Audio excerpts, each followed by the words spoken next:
We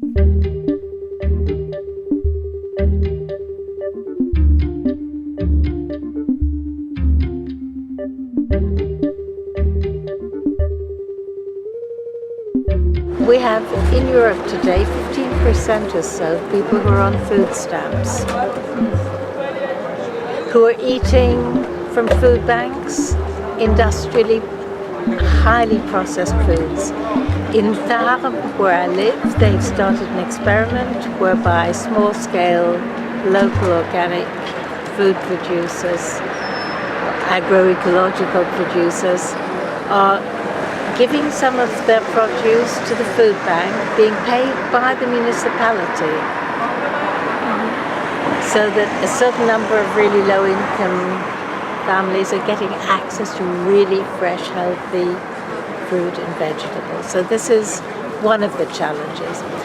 The municipal policies, town hall policies, in terms of public procurement for schools, working with groups of small-scale food producers to ensure that there is local, seasonal, agroecological food being used for school children, for hospitals, for other canteens, is another big challenge. You have cities like Barcelona where you have an amazing town hall policy that is very inclusive, that is really building on the agroecological growing, producing, consuming paradigm with a lot of educational and capacity building work. Other challenges are, the huge pressure on us in the policy building arenas in the United Nations from the private sector, which we as social movements and food sovereignty movements and part of the agroecology movement are fighting very hard. But we are facing increased pressures and increased criminalization of our movements today. But we are not being stopped by this. And on the ground at local level, there is a big dynamic with a lot of municipalities, because I think people are increasingly aware of the need to get rid of pesticides, even if the European Union has just voted to continue using pesticides. I think we are building alliances. We're stronger in many ways than we ever were. More people, more consumers are aware. But there are different levels of awareness out there.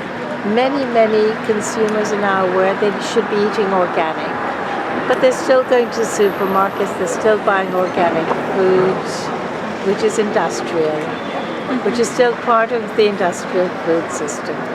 And an industrial field of anything that is grown organically, it's not agroecology. And there are steps, there are stages, and we need to work a lot with young people in schools, with consumers, with the public at large, to raise our voice and continue on the agroecological road collectively.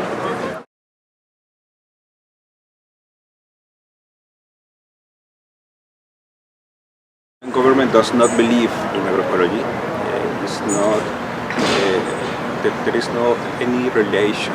They only think about monoculture and also organic agriculture, but it's more to export goods.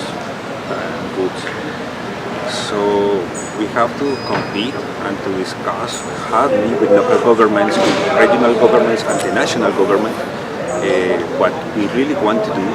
And it's not ideological of the way of development of the country. But also we have to compete with these large corporations who want to produce huge monoculture. So it's a process of resistance. It's a process of continued discussion, to continue learning and approaching to several people over local governments and others in our territories. But also we have the possibility to join forces with universities, with NGOs, with other organizations who also believe in agroecology, also believe in food sovereignty. And with them it's more easy to build together a strong point to present and to argue why agroecology is the best way of producing, or the best way of life. To promote local markets and also to promote healthy diet with the consumers, to understand them why it's important to eat local production, to eat agrobiodiversity, and to understand the natural cycles of the crops. It's not good for them to ask avocado all the time in all time of the year because it's crazy, it's not natural. But also we're trying to discuss this with the Colombian government, how they can recognize that there is other ways to produce food. There is a sustainable ways as agroecology, as a possibility, and to strengthen, to foment, to promote the transition with governmental funds.